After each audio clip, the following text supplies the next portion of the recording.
Hacía tiempo que estaba pensando en hablar sobre la salvación. Es importante porque es la base, ¿no?, de nuestra creencia, de nuestra fe. Y si no tenemos claro lo que es la salvación, no vamos a entender el resto del mensaje de la palabra de Dios. Porque dice la palabra de Dios que las cosas que son del Espíritu solamente pueden ser entendidas a través del Espíritu de Dios. Y el Espíritu de Dios solamente está en las personas que realmente han sido salvas, que realmente han sido traídas, ¿verdad?, a la presencia de Dios, justificadas y santificadas por la sangre de Cristo. Lo primero que quiero hacer es que veamos a la luz de la palabra qué sucedió, qué aconteció y de qué Dios nos tiene que salvar y por qué Dios nos tiene que salvar. Dios, ¿verdad?, el único Dios verdadero. Pronto seguramente no nos dejarán decir eso ni en la radio ni en la televisión por culpa del fanatismo religioso, y seguramente que ni los cristianos ni nadie podrán decir que su Dios es el único Dios, pero mientras nos dejen, amén, Dios es el único Dios verdadero. Y Dios en su poder, ¿verdad?, en su labor de crear, pongamos que pudiésemos imaginar que Dios está sentado en el trono y pensando, ¿verdad?, el Padre, el Hijo, el Espíritu Santo, bueno, vamos a crear. Y en esa labor de crear, en la omnisciencia de Dios, Dios se da cuenta de que va a suceder una rebelión entre las criaturas. No se nos dice el orden de creación en la palabra de Dios, pero sí podemos entender, ¿verdad?, por los acontecimientos que vamos a ver, que posiblemente comenzó desde el tercer cielo, que es donde está la presencia de Dios, segundo cielo, que es los astros, el universo creado por Dios, y el tercer cielo, que es la tierra.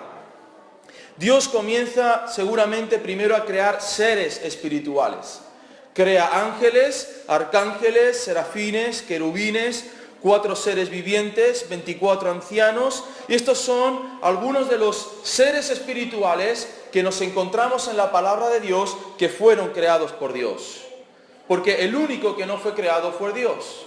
Dios existe desde la eternidad y existirá hasta la eternidad. Esto es algo que nuestras mentes no pueden entender, es algo, ¿verdad?, que nuestra mente humana es imposible de concebir, ¿verdad?, en nuestros sentidos, pero es así, y partimos de ese punto de fe. Pero Dios, todas las demás cosas, los ángeles, los 24 ancianos que ves en el Apocalipsis y los 4 seres vivientes que aparecen en Ezequiel, en Apocalipsis, en otras partes de la palabra de Dios, son todos seres que han sido creados por Dios. También Dios crea materia. Este es el segundo nivel de creación. Crea las estrellas, las galaxias, los planetas, ¿verdad? Crea las piedras preciosas, las rocas, la arena, todo lo que entendemos por materia, ¿sí? No hay nada de espíritu en ellos, ¿verdad? No hay alma, no hay espíritu, pero sí es una creación de materia. La materia es creada por Dios. También crea vida natural, crea plantas, animales, ¿verdad?, el fruto de cada planta según su género. Crea también la vida microscópica, todos esos bichitos que nuestros ojos no ven y que están ahí, ¿verdad?, en el fondo del océano, están en muchos lugares. Todo eso es parte de la creación natural de Dios, de la vida natural de Dios. Y por último, según la palabra de Dios, crea al hombre en el 6º día. Y Dios lo crea a su imagen y semejanza. Después del hombre, a partir de la costilla de Adán, Dios crea a la mujer Eva. Amén. Y hasta ahí entendemos lo que Dios ha creado hasta nuestros días. Luego nos encontramos más adelante, ¿verdad?, en Isaías y en algunos de los profetas, y finalmente en el Apocalipsis nos encontramos que Dios no ha terminado de crear, sino que cuando pase este mundo volverá a crear cosas nuevas. Amén. Algo podremos ver en los sucesivos días de la creación de Dios. Entonces, en toda esta creación, y más a lo mejor en el cielo, que no viene la palabra de Dios, más cosas que hay creadas en los cielos, Dios en su omnisciencia se encuentra con esa rebelión. Y se da cuenta de que cuando crea a los arcángeles, va a haber uno de ellos llamado Luzbel que se va a rebelar contra él. Y que cuando va a crear a los ángeles, se da cuenta de que un tercio de esos ángeles van a caer también en esa rebelión junto con Satanás, y que finalmente el hombre se unirá a las filas de Satanás en esa rebelión cósmica contra Dios.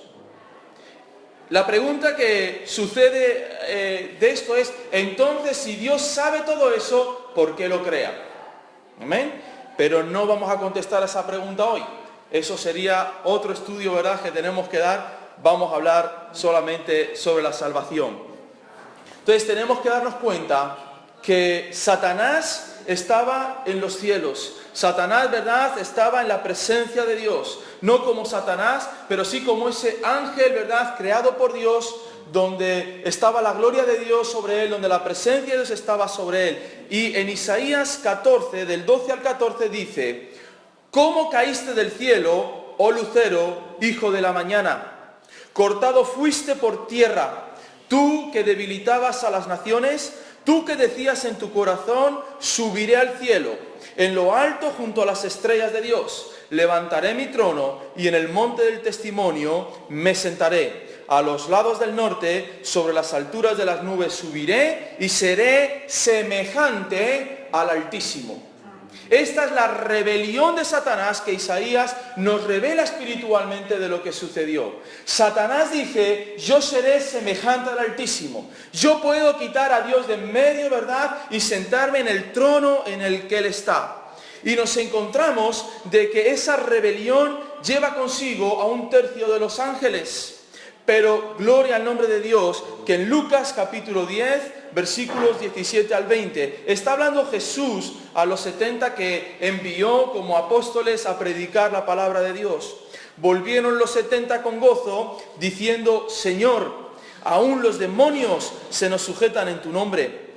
Y les dijo: yo veía a Satanás caer del cielo como un rayo. He aquí os doy potestad de hollar serpientes y escorpiones y sobre toda fuerza del enemigo, y nada os dañará. Pero no os regocijéis de que los espíritus se os sujetan, sino regocijaos de que vuestros nombres están escritos en los cielos. Amén. Aleluya. El mismo Jesús, a la voz, ¿verdad?, de estos hombres que dicen: es increíble cómo los espíritus inmundos se nos sujetan a nuestra palabra, ¿verdad? Hemos salido en tu nombre, y los milagros que han sucedido, las liberaciones espirituales que han sucedido. Y Jesús, y aquí estamos viendo una verdad de las verdades de que Jesús era Dios, porque Él vio a Satanás caer del cielo. Amén. Dice: vi yo caer a Satanás como un rayo. Ahora, ¿a dónde cae Satanás? O sea, cuando se produce esa rebelión en los cielos y los ángeles caídos y Satanás, no pueden permanecer en la presencia de Dios. No pueden seguir, ¿verdad?, gozándose y viendo la gloria de Dios. Entonces, ¿qué sucede con todos ellos? Algún lugar hay que echarlos, ¿verdad? Algún lugar hay que mandarlos. Vamos a ver y a estudiar en la palabra de Dios que los ángeles caídos y Satanás fueron enviadas a las profundidades de la tierra. La tierra es el lugar de aterrizaje de la rebelión de Satanás. La tierra es el lugar donde Dios pone a todos estos seres rebelados contra Él en prisiones que se encuentran en los abismos de la tierra. Dice la palabra de Dios, y esto lo podemos entender, ¿verdad?, por Génesis capítulo 1, versículo 1 y 2. Y esto es algo que me llamaba la atención desde hace ya unos meses y le estaba dando vueltas. En el principio, y fíjense, porque ninguna de las palabras que Dios pone en la Biblia es de más, ¿verdad?, sino que lo que quiere es enfatizar algunas cosas y enseñarnos algunas cosas que son principios, ¿verdad?, para nuestras vidas. En el principio creó Dios los cielos y la tierra. Amén, punto. Vamos a pararnos ahí un segundo. Entonces, Dios crea los cielos y la tierra. No sabemos cuánto tiempo llevan los cielos y la tierra creada. Según, ¿verdad?, los eruditos de la prueba del carbono 14 y de todas estas cosas, dice que tienen millones de años. Posiblemente tengan millones de años. Pero Dios crea los cielos y la tierra. Bien. la segunda parte, y la tierra estaba ¿qué? Desordenada y vacía, y escúchalo bien, y las tinieblas estaban sobre la faz del abismo, y el Espíritu de Dios se movía sobre la faz de las aguas. Tres preguntas me surgen al ver estos dos versículos. ¿Cómo podía haber desorden en algo creado por Dios? Amén. Dios todo lo que crea, lo crea con un orden. No hay nada fuera, no hay nada creado por Dios que tenga desorden en sí mismo. Porque dice la palabra de Dios que Dios es un Dios de orden. Entonces, cuando Dios crea los cielos y la tierra, ¿por qué los va a crear desordenados? Segunda pregunta que surge. ¿Cómo podía haber vacío en lo que Dios ha creado? Amén. Si Dios los llena todo, si Dios hace todas las cosas perfectas, ¿por qué la tierra dice que estaba vacía? Y la tercera pregunta, ¿cómo podía haber tinieblas en algo creado por Dios si Dios es luz? Amén. A la luz de estos versículos y otros que vamos a ir más hacia adelante viendo, nos damos cuenta de que entre el Génesis 1:1 y el Génesis 1:2 algo sucede sobre la tierra. Dios crea los cielos y la tierra, y posiblemente la rebelión de Satanás viene en los cielos y son enviados a la tierra, y se produce, ¿verdad?, en la tierra el desorden, el vacío y las tinieblas. Gloria al nombre de Dios. Amén. Qué interesante la palabra de Dios. Cómo nos revela, ¿verdad?, muchas de las condiciones de las cosas que suceden. Entonces, lo siguiente, ¿verdad?, que vamos a ver es que esas prisiones y esos abismos existen según la palabra de Dios. Dice el apóstol, ¿y eso de que subió qué es? Sino que también había descendido primero a las partes más bajas de la tierra.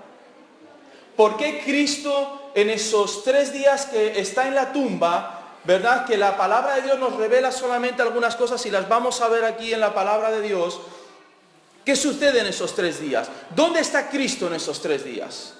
¿Verdad? Porque una vez muerto, el espíritu y el alma de Cristo como hombre tiene que estar en algún lugar.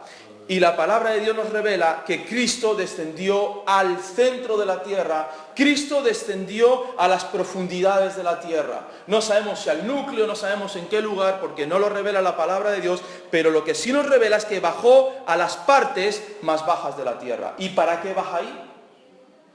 Si no hubo nada, ¿verdad? Si no existe nada, ¿para qué va a bajar ahí? Primera de Pedro 3, 18 al 20.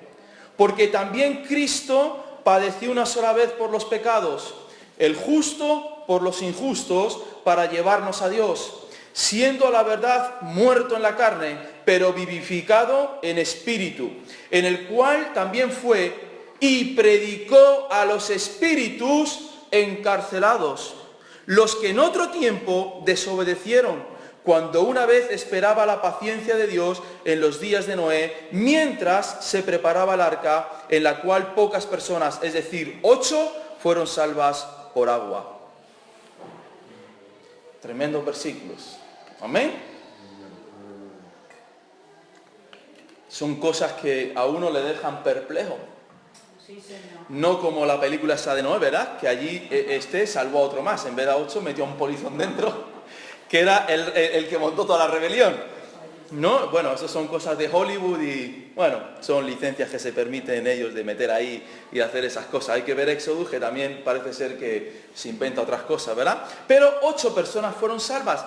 Aquí, esta prisión, ¿verdad? Primero la palabra predicar, aquí en el original, en el griego, es keruso. Y keruso, perdón que se me ha ido.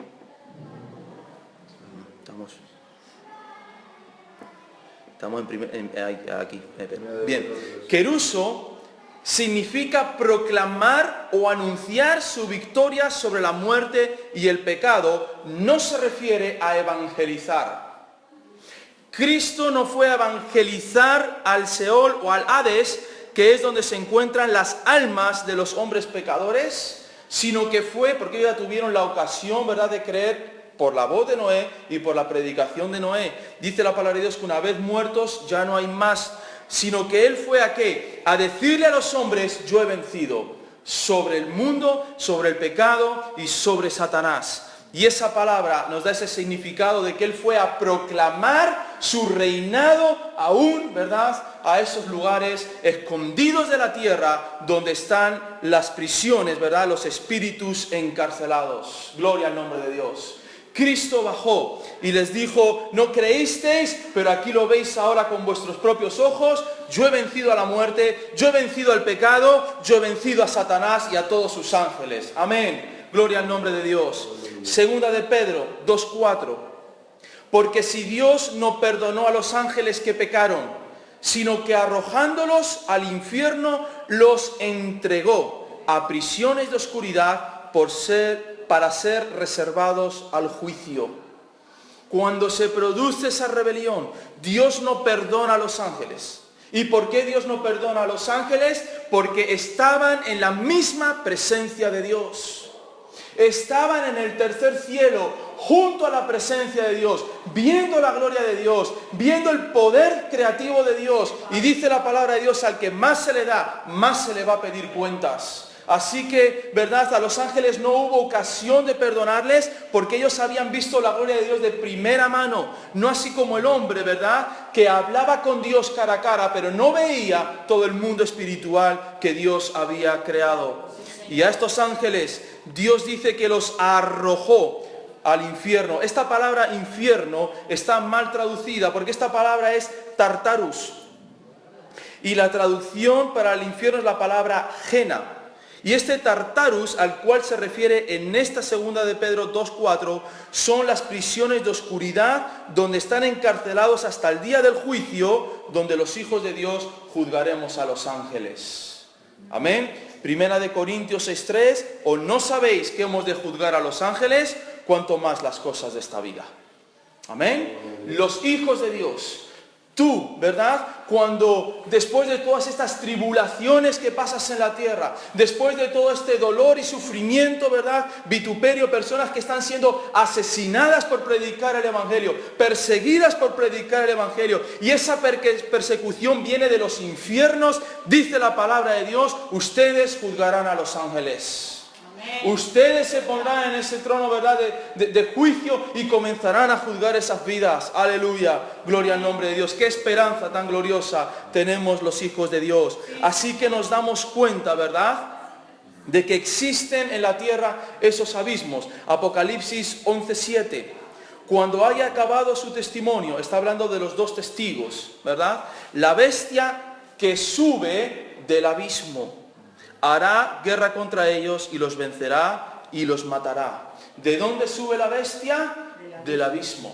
Amén. Aleluya. Es impresionante cómo cuando tú estudias, ¿verdad?, las religiones y estudias sobre todo, ¿verdad?, la mitología, te das cuenta de que los griegos, ¿verdad?, y otros pueblos tienen debajo de los mares poderes satánicos. Neptuno es uno de ellos. Las sirenas, según, ¿verdad?, la mitología, son seres que cogen a los hombres y se los llevan a las profundidades y los atormentan. Los atraen, ¿verdad?, con esos cánticos de sirena, de ahí viene ese dicho, ¿verdad?, y los llevan a las profundidades. O sea, como vemos aún en la mitología que no viene de Dios, ¿verdad? En todas esas historias, ¿verdad? Vemos cómo Satanás ha revelado a sus siervos cosas espirituales que están debajo de la tierra. Entonces, si Dios manda a Satanás a la tierra, la pregunta que surge es, no puede haber desorden en todo lo creado por Dios. ¿Amén? Todos tienen que estar sujetos bajo el poder y bajo el dominio de Dios. Posiblemente Dios dice, hagamos al hombre para que gobierne sobre los principados y las potestades que están en la tierra. Ese lugar donde fue echado Satanás, Dios crea al hombre, ¿verdad?, para establecer allí el reino de Dios.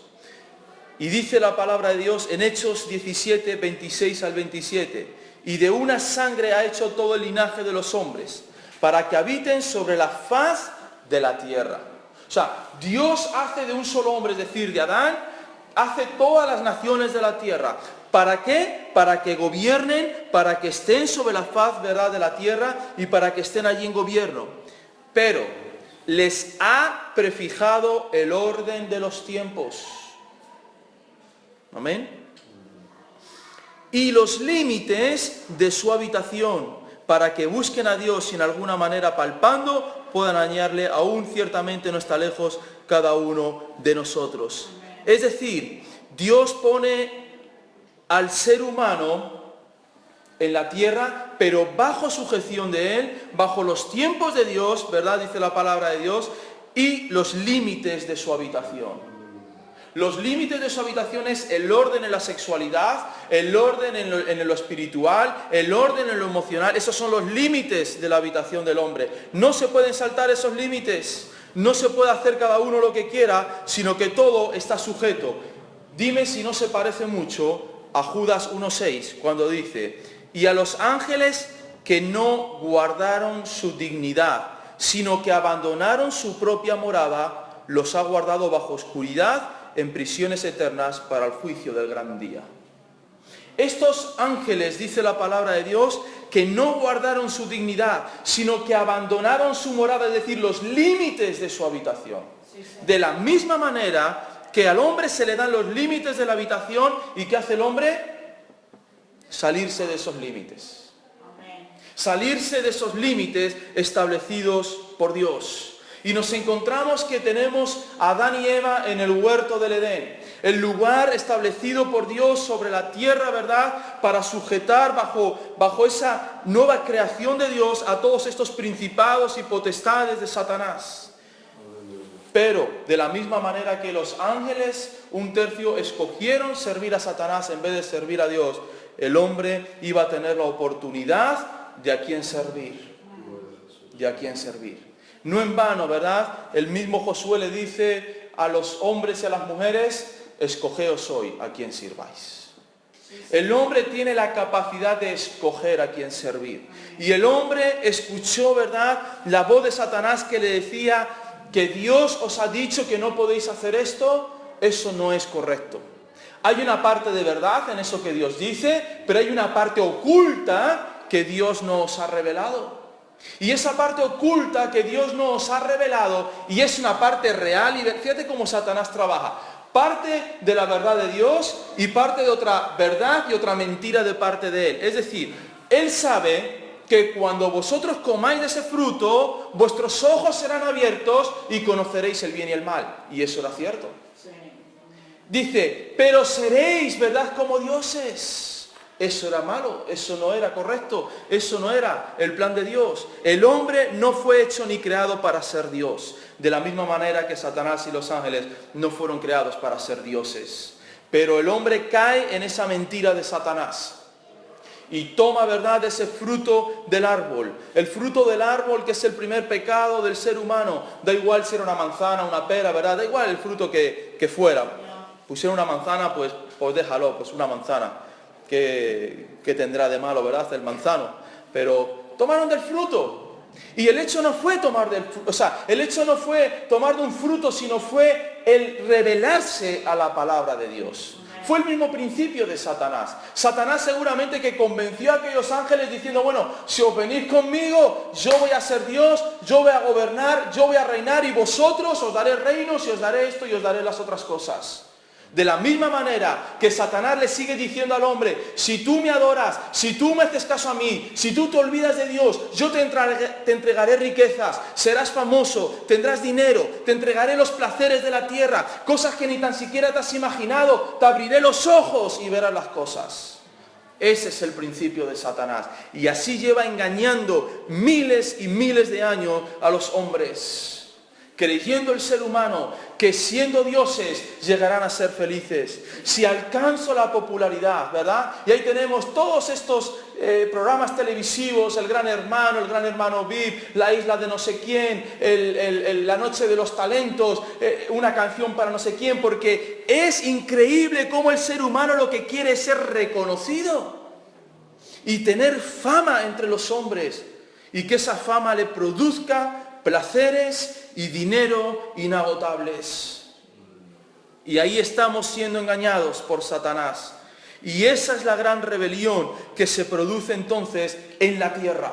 De repente, ¿verdad?, se conmueven los cimientos de la tierra. Seguramente a través de la rebelión del ser humano, miles de demonios y de espíritus inmundos salen por causa, ¿verdad?, de que el hombre al que Dios puso por gobierno sobre la tierra abre las puertas a Satanás.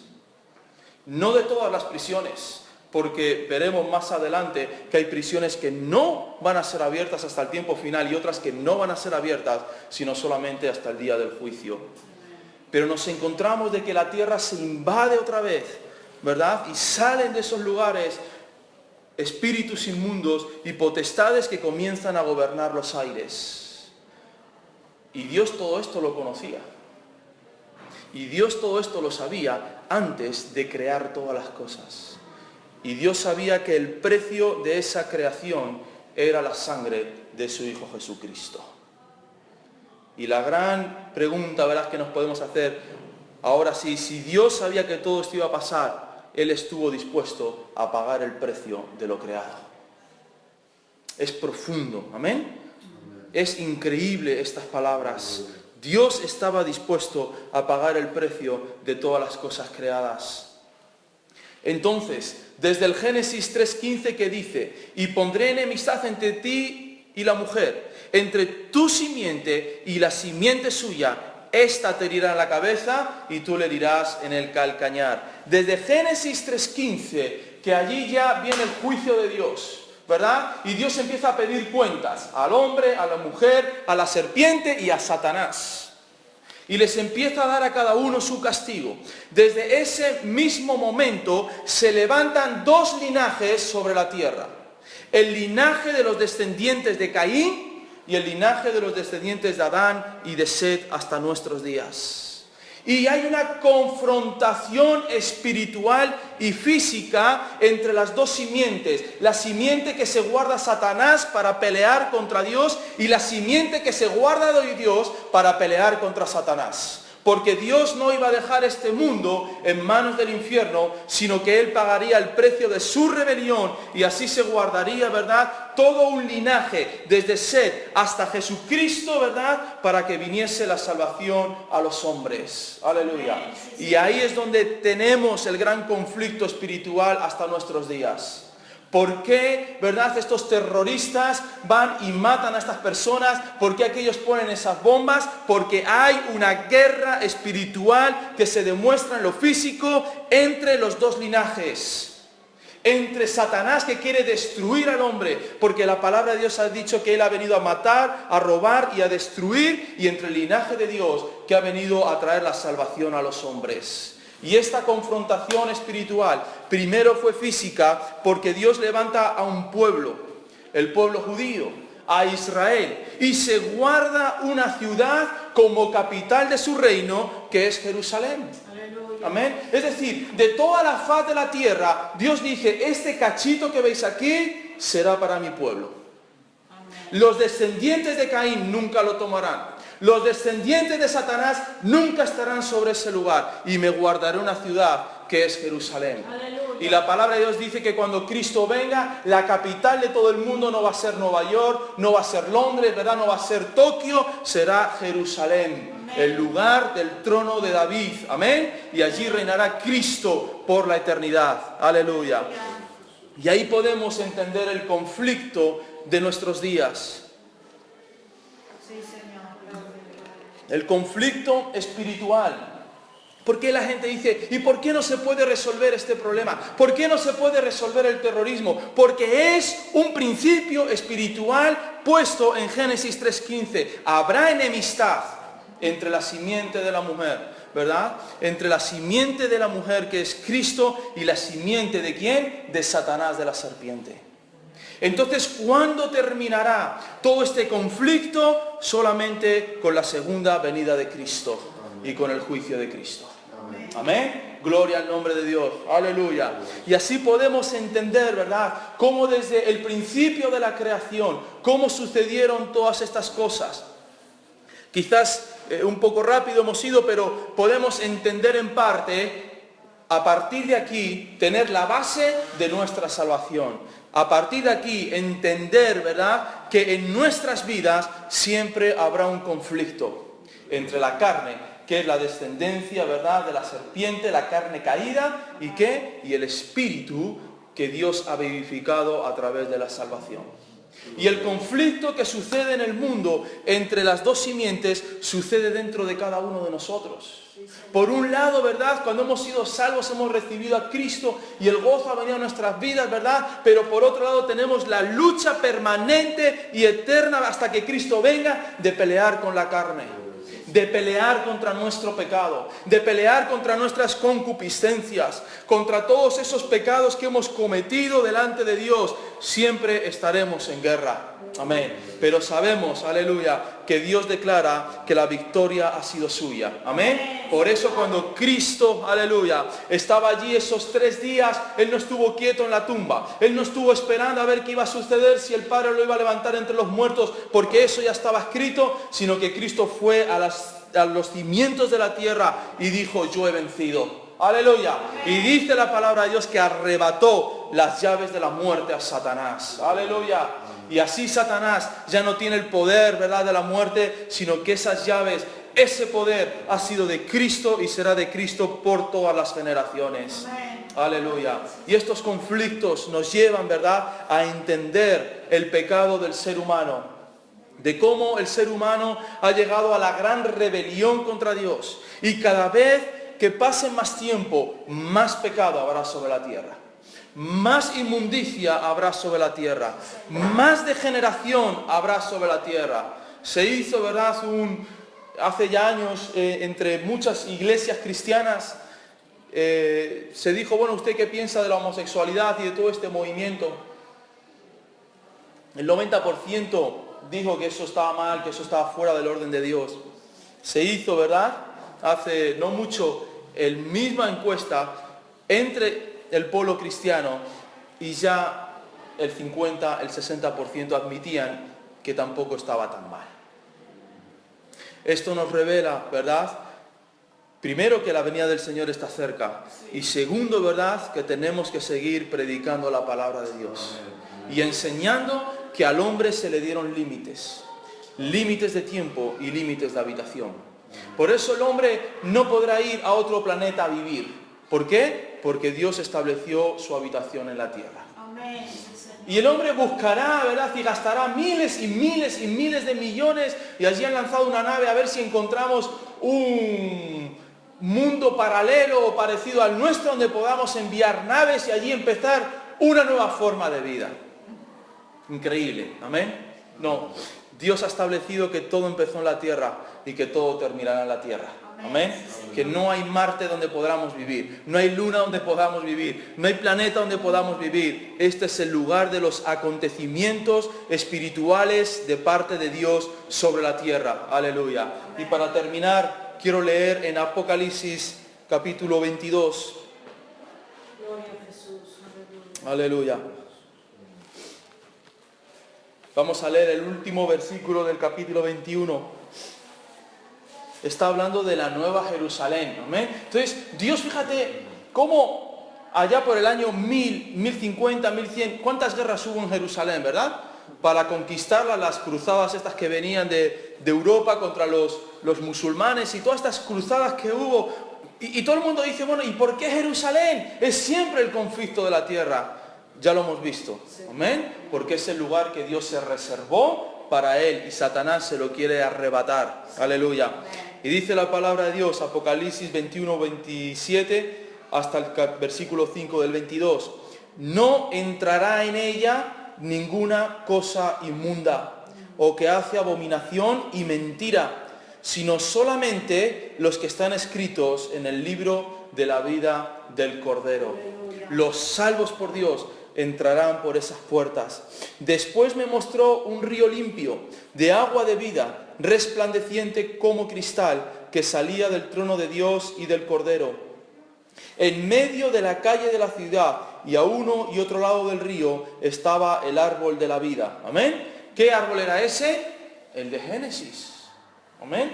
Dios guardó ese árbol y puso, dice la palabra de Dios, ángeles a las puertas para que no pudiesen tomar otra vez del árbol de la vida. Pero vuelve a estar ese árbol de la vida en medio de la ciudad. Aleluya.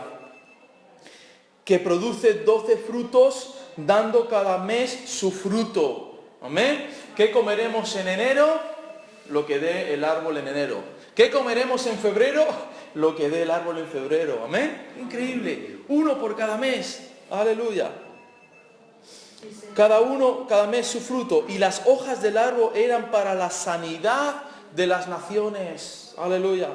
Y no habrá más maldición. Y el trono de Dios y del Cordero estará en ella y sus siervos le servirán. ¿Dónde estará el trono de Dios? En Jerusalén. Aleluya. En Jerusalén, después de tanta sangre derramada, después de tantos conflictos, y esos conflictos han sido generados porque el ser humano no ha querido, ¿verdad?, volverse hacia Dios. Dios pondrá allí su trono y no habrá más maldición, y el trono de Dios y del Cordero está en ella, y sus siervos les servirán y verán su rostro, y su nombre estará en sus frentes. Amén. Todos los que no se dejaron marcar por la bestia, se dejarán marcar por el Cordero. Y cuando nos vean, tendremos el nombre del Cordero en nuestras frentes. Gloria al nombre de Dios. No habrá allí más noche. Y no, ¿ves por qué no habrá noche? Porque no hay maldad. Amén. Porque no habrá oscuridad. Y no tienen necesidad de luz de lámpara ni de luz del sol. Porque Dios el Señor los iluminará y reinará por los siglos de los siglos. Aleluya. Gloria al nombre de Dios. Y vamos a leer el versículo 1 del capítulo 21. Vi un cielo nuevo y una tierra nueva, porque el primer cielo y la primera tierra pasaron, y el mar ya no, ¿qué? Existía más. ¿Por qué? Porque no había nada que esconder en la tierra. Ya no había abismos. Amén. Ya no estaba Satanás. Aleluya. El mar no estará en el cielo y en la tierra nueva. Gloria al nombre de Dios. Y allí estaremos reinando con Cristo. ¿Quiénes? Todos aquellos que somos salvos según la palabra de Dios y según, ¿verdad?, el testimonio que Dios da en su palabra. Amén. El domingo que viene, si Dios quiere, daremos la segunda parte de la salvación y veremos algunas diferencias, porque es importante esta predicación para saber de dónde sale toda la maldad, de dónde sale toda la rebelión, y que estamos metidos en un mundo de conflictos, ¿verdad? Porque todavía Satanás habita sobre este mundo. Y dice la palabra de Dios que Él es el príncipe, ¿verdad?, de este mundo. Él es el príncipe de las esferas espirituales y que Él gobierna los aires. Por eso los medios de telecomunicación, las artes, el cine, todo ha sido contaminado con la presencia de Satanás, con sus palabras. Y